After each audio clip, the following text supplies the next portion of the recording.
Let's do a brief review and continue.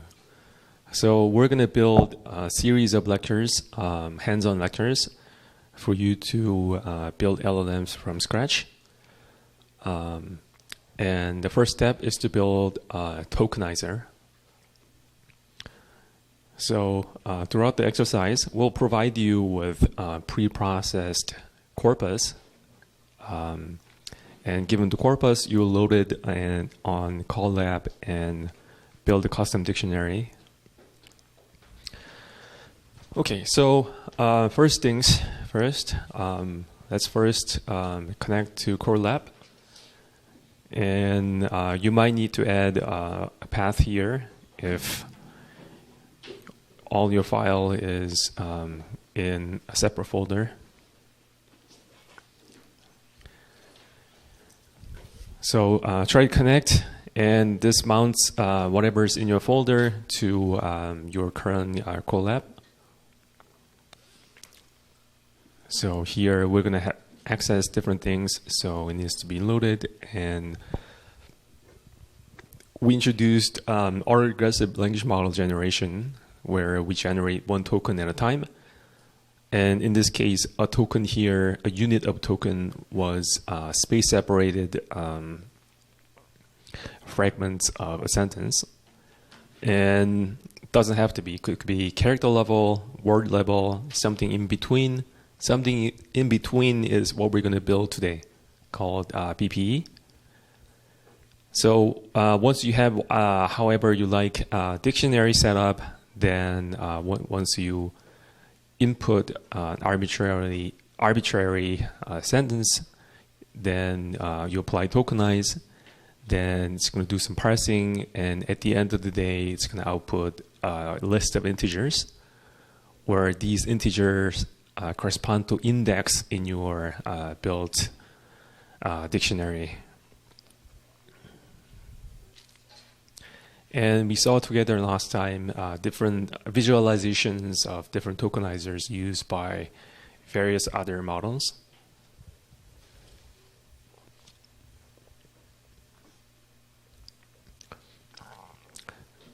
Okay, and here we have provided an abstract base class for the tokenizer class, and has as member variable vocab, which is the dictionary, which is a hash table that maps a token, a fragment of a string, to an index, and inverted index, which does the inverse. Upon receiving an integer input, it returns the corresponding entry in the hash table, which is a fragment of a string. And to implement this, here it says raise not implemented error. You need to derive from this ABC meta class and implement all these base abstract methods. So here, what do we have? We have train method, encode, and decode. Train is basically building the dictionary from some data set or corpus. Encode is, like you saw here, given some string, you're going to convert it to a list of integers. And decode is the opposite. Upon receiving a list of integers, it returns some string, which is detokenized. And we have some helper methods, save and load, which is not, you don't have to read this part. And given that definition, we're going to run some examples. So given a tokenizer, we're going to encode the sentence and look at the results, and also decode just to make sure we can come back to the original sentence. Okay, so what's the most naive approach?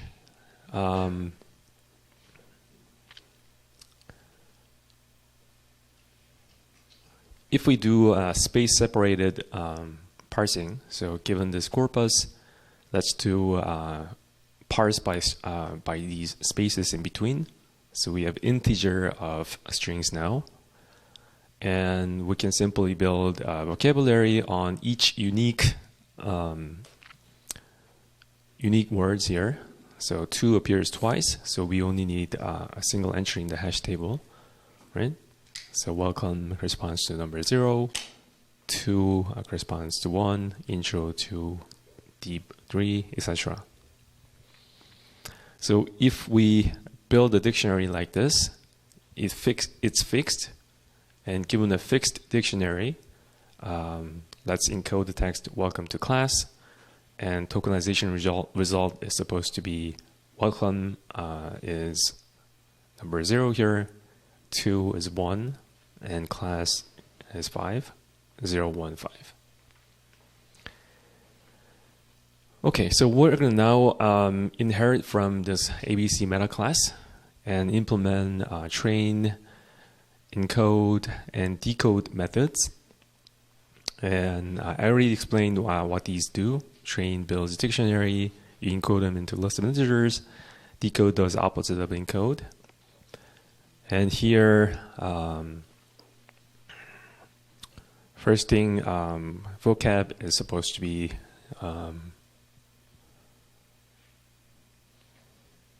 so here, given a corpus, you're first going to split the corpus into words by using the delimiter of space. So space is going to be the delimiter to split your sentence into a list of strings, which are typically going to be words. And it's supposed to output the corpus. And like we saw earlier, we need two hash tables. One is a vocab, which turns a parsed string fragment to an integer, and inverted index is opposite. Upon receiving an integer, it outputs a token. Once we run this train procedure once, you never run this again. It's fixed, and upon receiving some arbitrary sentence, then you're going to split it again using space as a delimiter, and look up the hash table here, and return list of integers, and decode does the opposite. Given a list of integers, you need to output or reconstruct basically the detokenized text. Okay, so upon when you guys finish implementing the tokenizer, then please run this example here. So we're given two things. One is a corpus. So this is corpus, and this is text that we're going to test our dictionary on. So instantiate the class and call the train method on corpus. So this builds the dictionary, and here given the tokenizer object and the example text, we're going to print the example. And here, this is just a helper function, so don't worry about what's inside here. So this, it's just going to call the encode and decode function, basically, and print the results. Okay, so I'll walk around and see how you guys are doing, and please implement these derived class methods.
Anyone finished?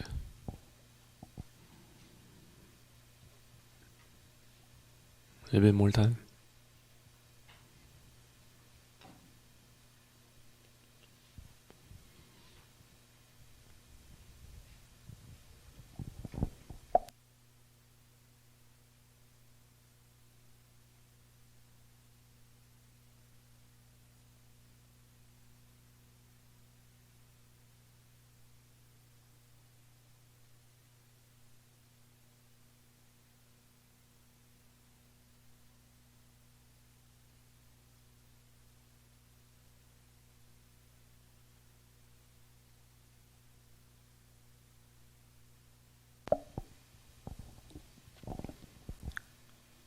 So for those of you who are watching online, please try to do it yourself, and as opposed to skipping the video, just try it on your own.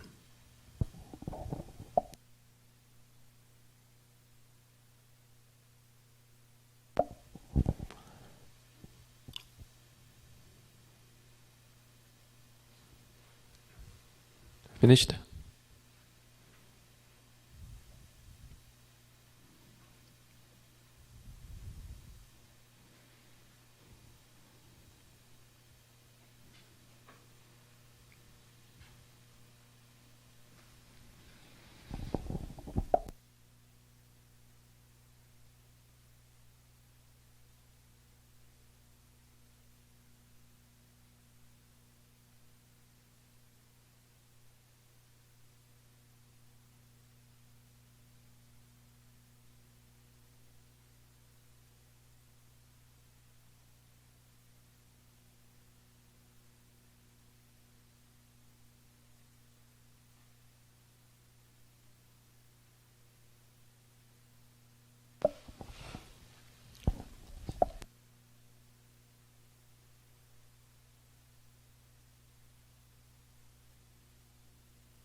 Try to do it without using for loops, using less compression.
Okay. Let's look at the solution together. There are many ways to do this.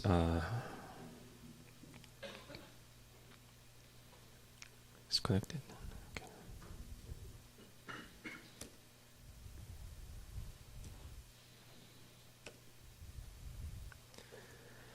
So this is an example implementation for the three methods. Here, first we split the corpus with space as a delimiter, and given the list of words, you're going to do dictionary building. So you're going to enumerate the words this gives you index and the corresponding entry, and each entry is going to receive that number. And inverted index, you're going to iterate the vocab items and build dictionary that maps the integer to word. Encode function, given the dictionary, which is corpus, vocab here. First things first, given some text, you parse or pre-process by splitting it with space delimiter. And for each word in the input text, which is parsed, you're going to retrieve the index from this hash table and build a dictionary. So this bracket is doing list compression. And it gives you a list of integers that correspond to entry in the hash table. And the decode method. So you're now going to use the inverted index that you built here. And given a list of integers, then all you need to do is iterate the indices and retrieve the corresponding item from the inverted index and build a build a list. And then, given the list of the strings that you retrieve from the hash table, now we want to convert it to a string so that we can print it and reconstruct the original sentence. Okay, so let's run the example. So here, this is our corpus that we're going to build the dictionary. And this is the example text where we're going to call encode and decode on. So here, this is the trained vocabulary from the corpus here. Okay, each word has a special integer number. And input is hello ChatGPT. Hello has number 11. ChatGPT has number 8. And decode, let's make sure we get the correct sentence back, and we do. Okay, and don't worry, don't sweat it. So we're gonna make the solution notebook files available on ETL. You don't need to take a picture or write it down. Okay. All right, so we looked at the example, and this, I guess, is the most naive way to go about tokenization. You input some corpus or string and pre-process it by splitting the words with space as a delimiter. And one problem, there are many problems here, but one problem here is out of vocabulary problem. So unless we download the whole internet, we're going to encounter some combination of characters that is not included in the dictionary. Right? So, for example, tokenizer that we built here, this one here, if we enter Seoul National University, then we're going to run into a runtime error because it doesn't exist in the hash table.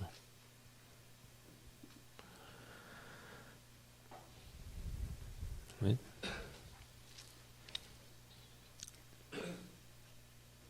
So there is a quick and dirty way, and there's more principled approach. What do you guys think the most quick and dirty, easiest solution is to deal with this problem? With minimal code change, yes.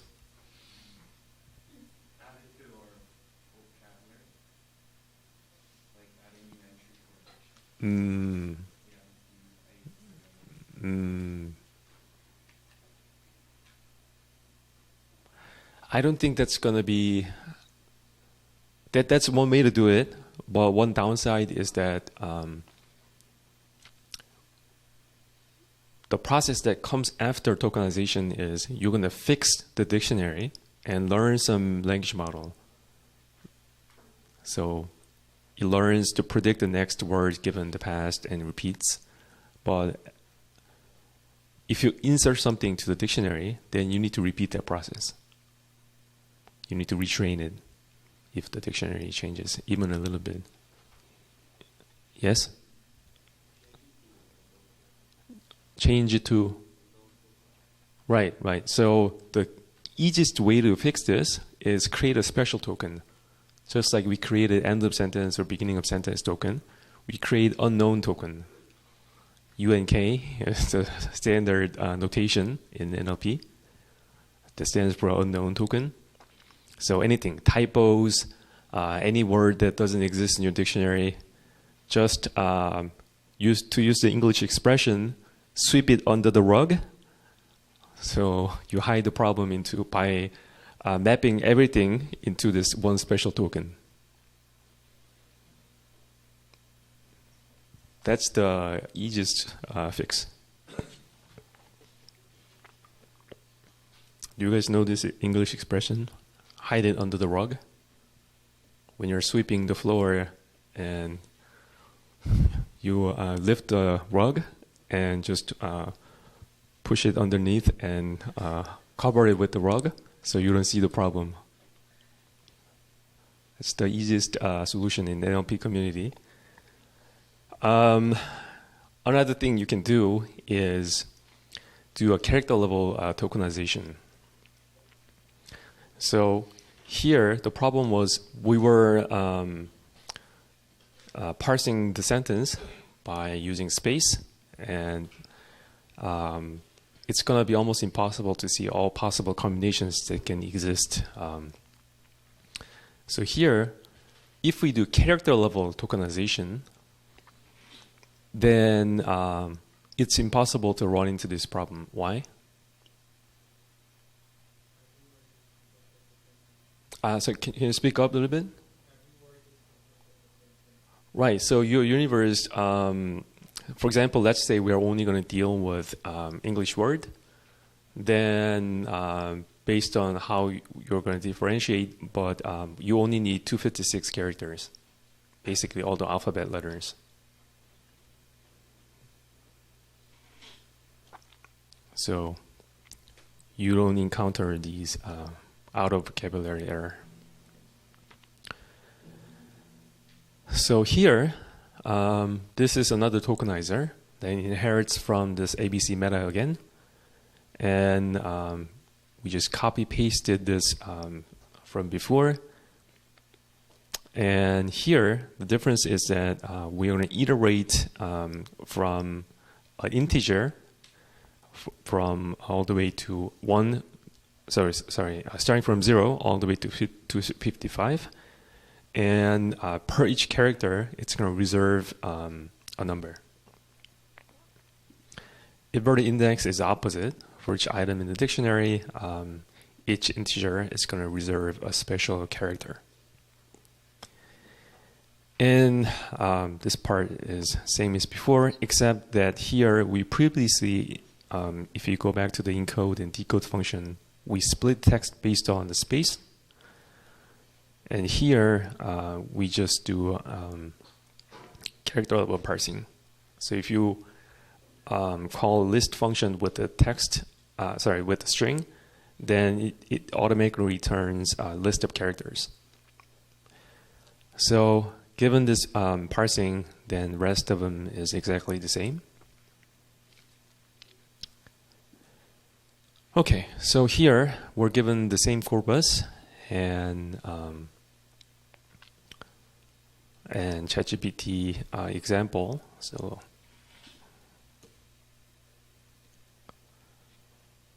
let's see the result.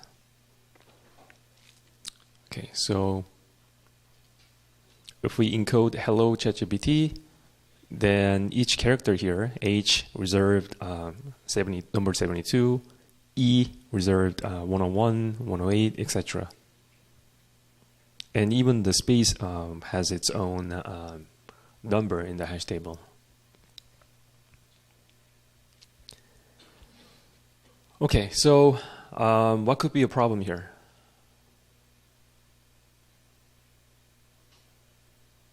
Yes.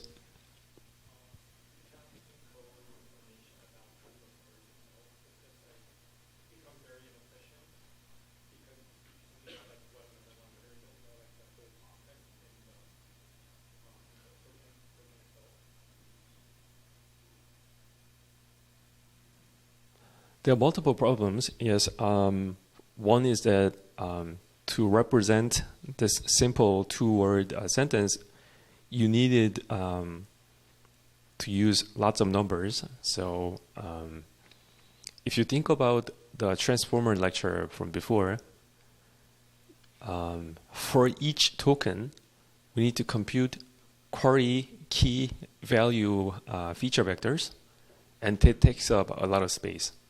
So if you want to input a large context or generate a long context, then it's going to be very, very memory inefficient.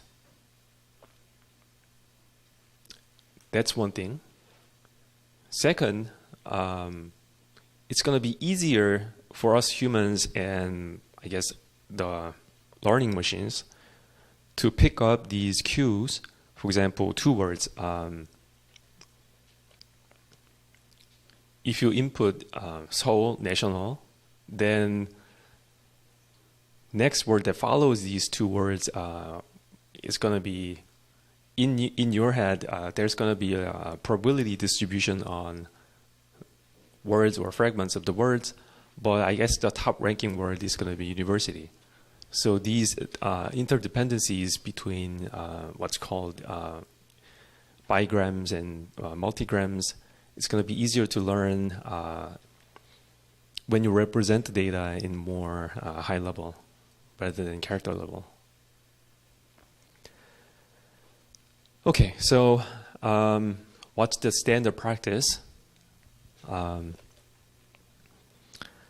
So it's called by-pair encoding, or a BP in short.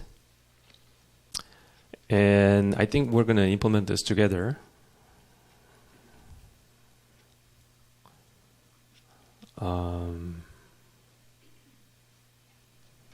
For some reason, it's filled in. Okay, I was looking at the answer. All right. All right, okay. So BP finds a sweet spot between character level representation and word level representation, and it also partially deals with out of vocabulary issue. So what it does is it starts bottom up from character level vocabulary.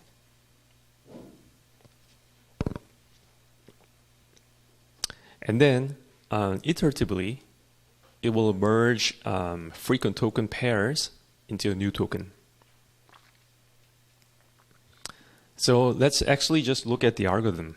Let me zoom in a little bit.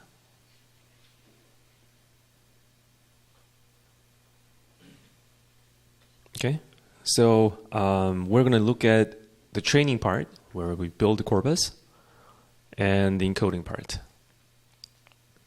So left is a pseudocode, and right is an example. Okay. So input is a corpus, and number merges we're going to allow. And first, we're going to initialize a vocabulary with character level vocabulary. So each character has now an entry in the hash table. Now we're going to convert the string, the corpus, to a list of characters. And we're going to maintain so-called merging rules, which I'm going to explain soon. And we're going to iterate until the allowable number merges.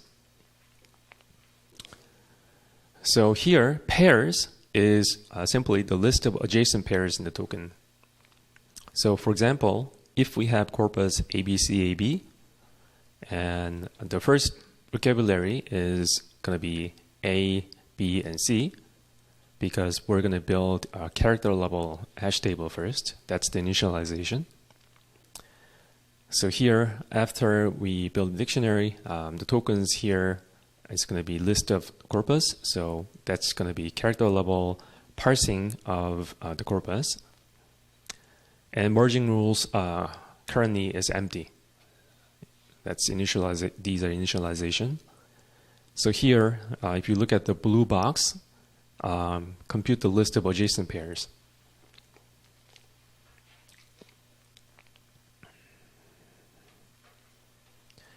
So here, if you look at tokens, AB is adjacent, so that's a pair. BC is adjacent, so it's a pair. CA is a pair. AB is a pair. Okay, now we have list of pairs which are adjacent in the token. Token is just list representation of the corpus. Now we're going to find the most frequent pair in the corpus. So here, AB appeared twice, so it's most frequent. Okay, AB appeared once and twice. That's most frequent pair. And then we're going to create a new token by concatenating this most frequent pair. So AB gets merged into a special new token. That's a new token here. And then we're going to augment this new token to the dictionary. So dictionary used to be A, B, and C. Now it has additional entry called AB and reserves another unique integer. And what we just merged here by concatenating gets inserted into our rules for merging. So merge rules used to be empty, but in the first iteration, we have this new rule. If you encounter A followed by B in the corpus, it gets merged into AB. And then we have this while loop where now we're going to process each XY combination to this new token.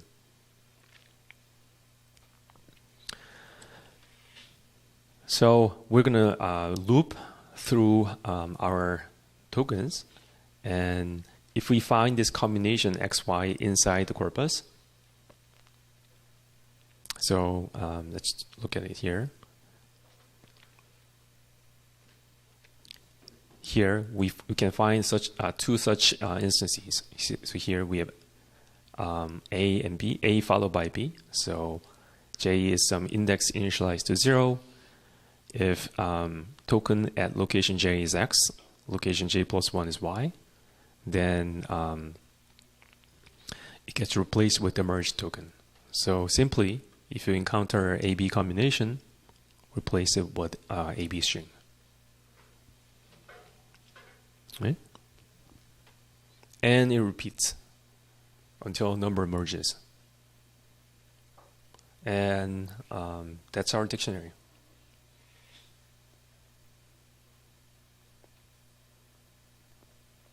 That's the training code.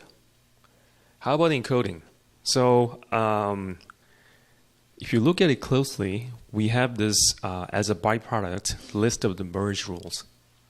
And this is going to be used in the encoding procedure as well. So given some input random string representation, string, then you're going to the output of the encode, it should be a list of integers.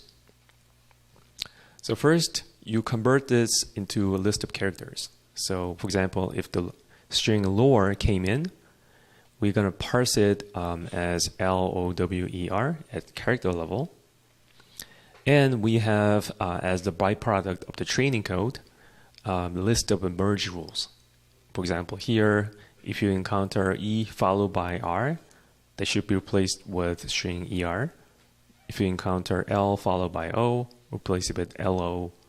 If you encounter LO followed by W, replace it with LO. So we're going to do a for loop, looping over all the merge rules. And for each merge rules, this new token is after merging.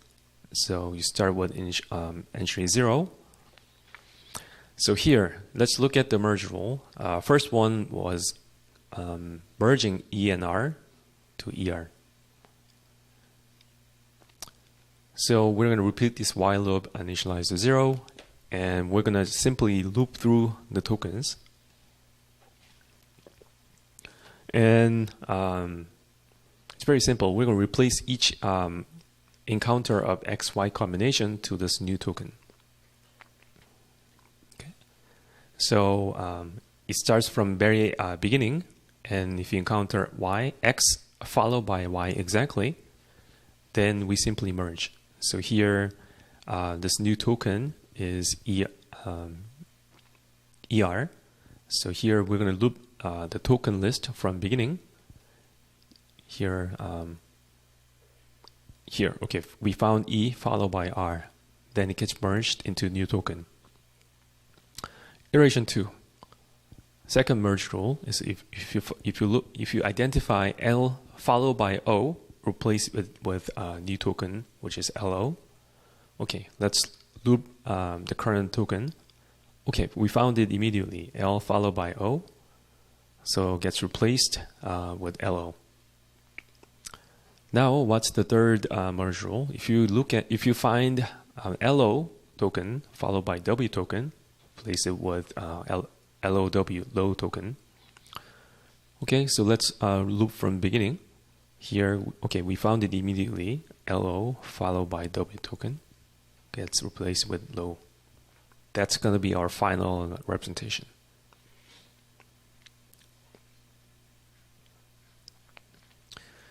So how does BPE handle out of vocabulary words? So first, the intuition of BPE is to break the word into commonly occurring subwords. And here is one motivating example. Let's say in our training corpus, we had lower, newest, widest, and low. And lowest did not appear in our training data. Okay. So, and here, using our corpus, we have built our BPE BPE dictionary. And during encoding time, let's say this out of vocabulary lowest came in. First, we do a character level, right? And then we have a set of merge rules. So here, LO gets merged, and LO and followed by W gets merged into low. ES gets merged. ES and T gets merged into EST.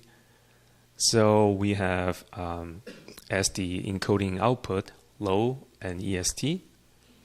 So it breaks it into commonly appearing new tokens, and even though this lowest word didn't exist in the training data, BPE can handle this by breaking it into commonly occurring or character level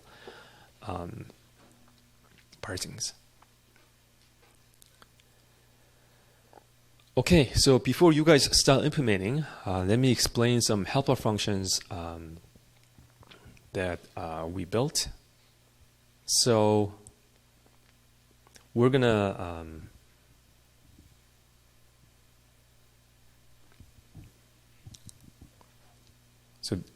so we have two helper functions. One is compute pair frequency, the other is merge.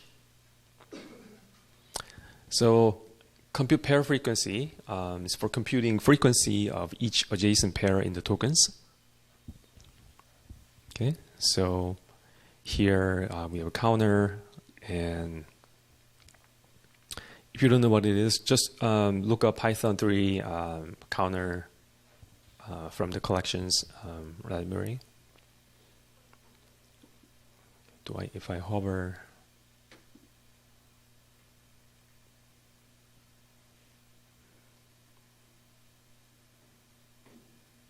okay.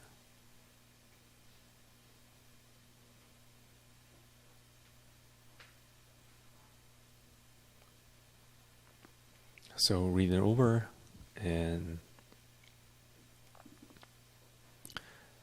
for each adjacent tokens, we're going to increment the count of 1, and as the output, so input is list of tokens, and the output is a counter, which is simply just dictionary where keys are adjacent pairs, and output is its frequencies. Okay, so very simple. Given a list of tokens, gives you histogram basically of adjacent tokens. And merge function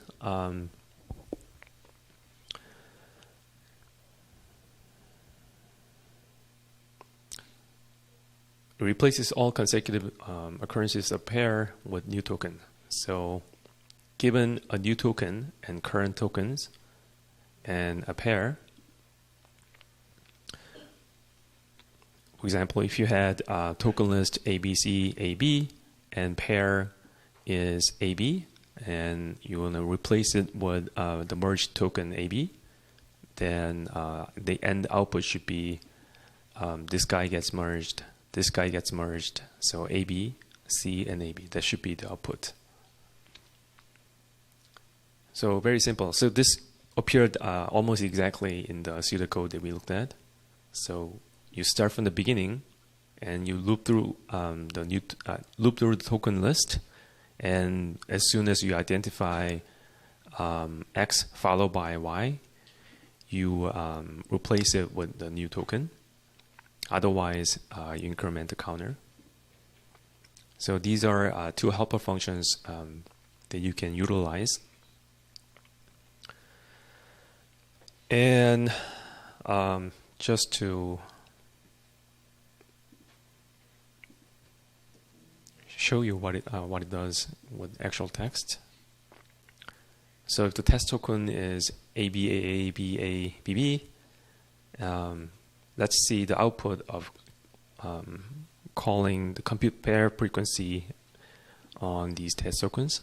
So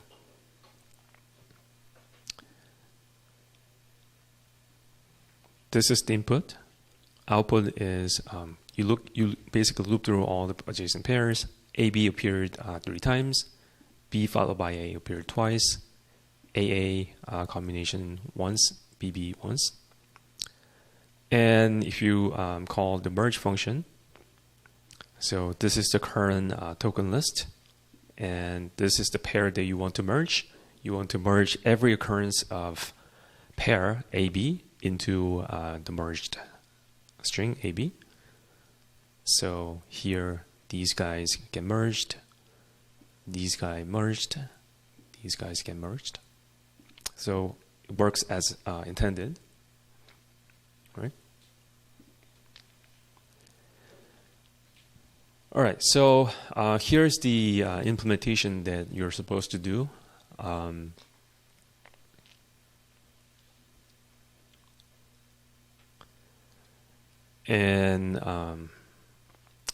it also inherits from the tokenizer ABC meta class, and there are 3 methods that you need to implement: train to build the dictionary, encode, and decode. So I already explained the pseudocode in detail, and you only need to implement these to-do sections. And decode, you don't need to implement anything. So to do it as painless as possible, try to utilize these helper functions. Okay, and let's see. Once you finish implementation, what we've done is in the zip file, there's a pre-processed Shakespeare dataset, which is about 40,000 lines of Shakespeare's plays. And it opens it from the zip file, which is uploaded to your Google Drive into Core Lab. And then for the first 250 characters, it shows you what it is. And if you now first load the dataset, and given the loaded dataset, instantiate the BP tokenizer and hit train on, say, I don't know, first 30,000 tokens, then it builds a dictionary from the first 30,000 tokens. And here, if you call this helper function, it's going to print the entries in the hash table, the dictionary. And then if you execute the cell, for example, it's going to give you newest, and it's going to print the output of tokenizing this this text. Okay, so once you finish implementation, try to run these cells until right before section 2.7. Okay, right.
Anyone get an error loading input.txt?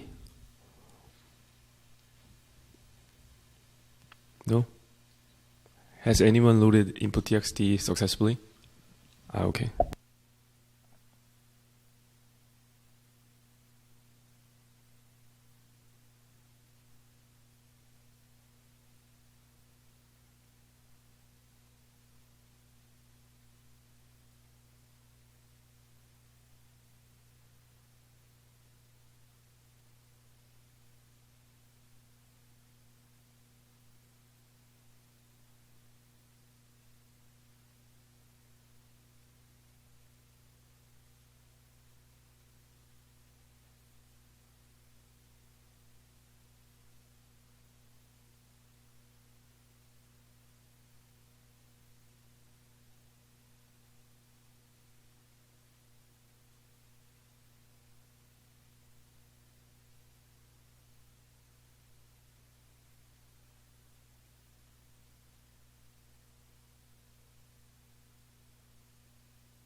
in case you get an error, encounter error opening the txt file,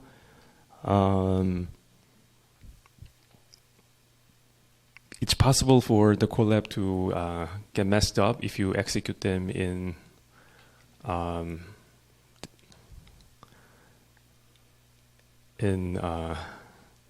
unorderly manner. Then you couldn't just relaunch everything. So here, go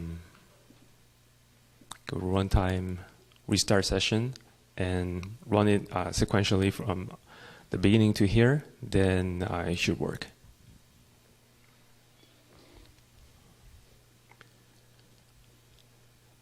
Okay, so how many of you have finished? Oh, wow, a lot of you. Okay, that's great. All right, so BP tokenizer train.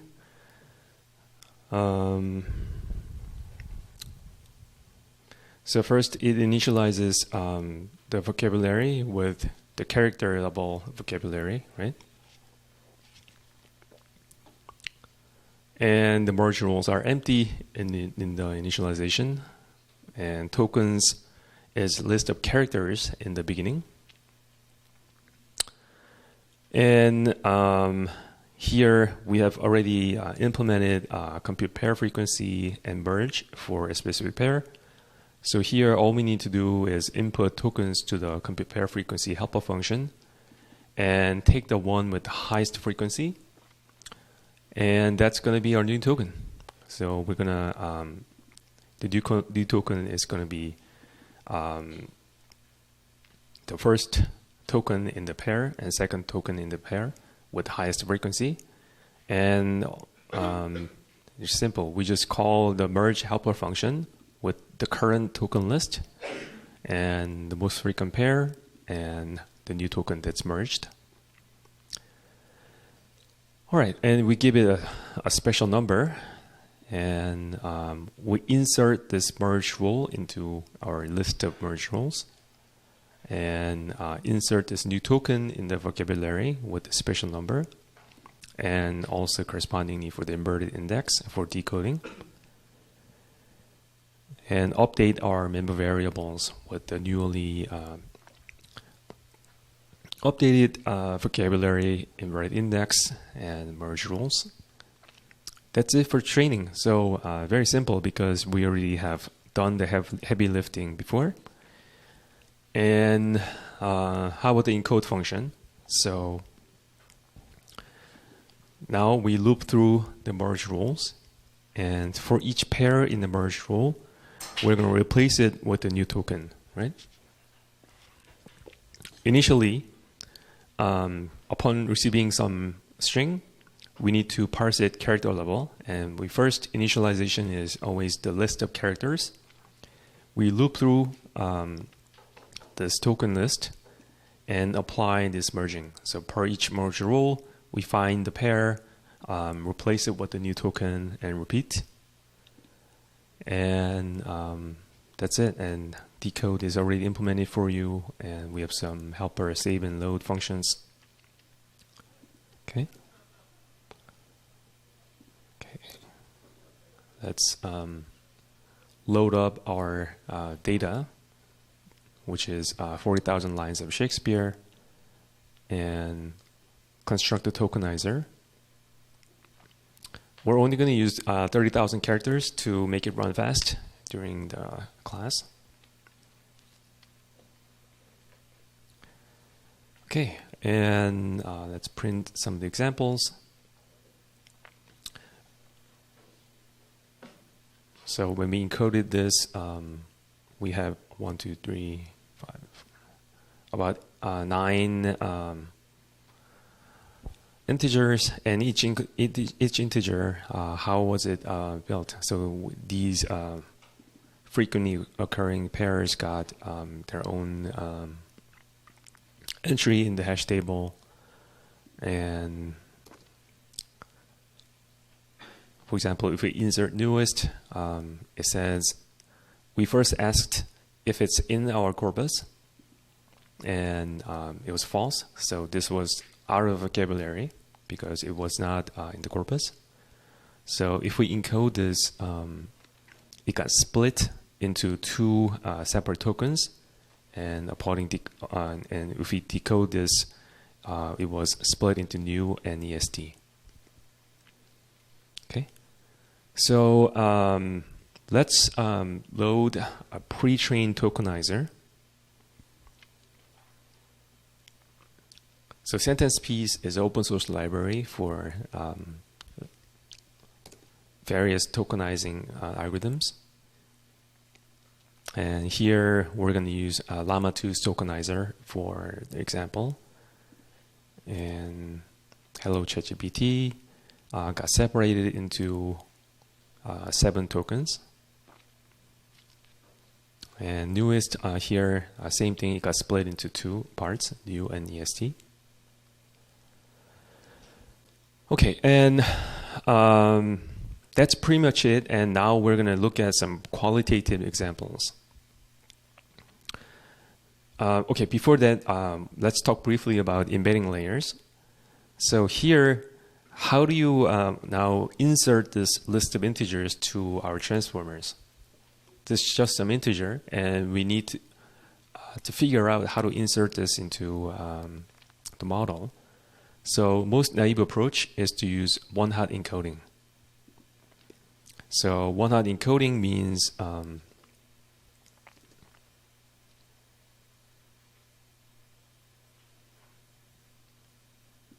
it's best to see it with your own eyes. So let's say in your universe or in your dictionary, largest number or number of unique entries in the hash table is I don't know. Here in this case, 6. You have 6 numbers in the dictionary. Is it right? 1, 2, 3, 4, 5, 6. Or here, the largest number is 7. So in this case, you are going to represent each integer into size 7 binary vector. It's going to be ones and zeros. So 1, if you have 1 here, you insert 1 only in the location corresponding to this number.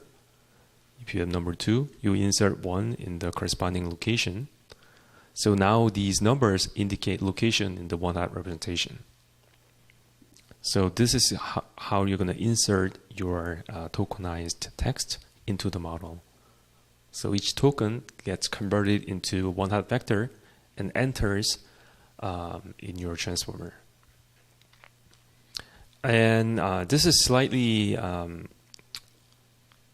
downside of this approach is it takes up lots of space because everything is 0 and you only have 1 in the corresponding entry. And it unnecessary. So say you have, I don't know, 50,000 words in the dictionary, and to represent 1 word, you need 50,000 length vector. That's not very memory efficient. And what people typically do is use embedding. So use continuous representation to represent the tokens. So here is an embedding class. So you first need to define how many dimensions to use in your continuous representation.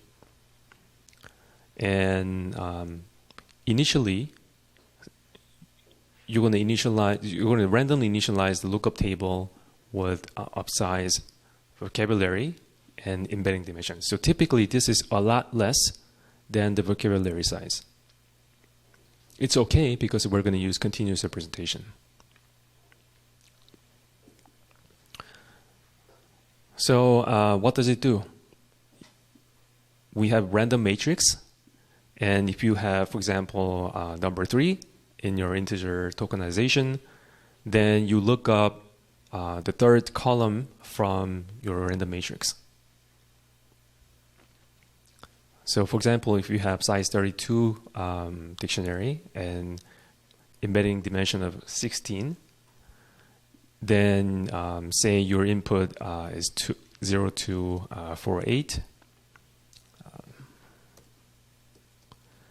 then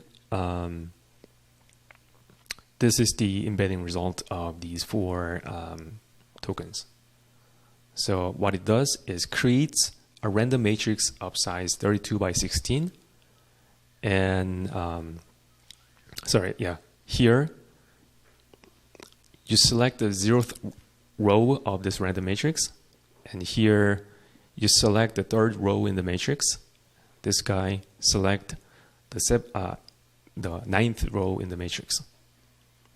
Okay, and each embedding is of size 16. So each token gets a 16-dimensional vector representation that enters the transformers. So unfortunately, the time is up, and the rest of them is just quick visualizations. That's easy. That's easy to see. So here we'll pick up the remaining from the next lecture. Thanks.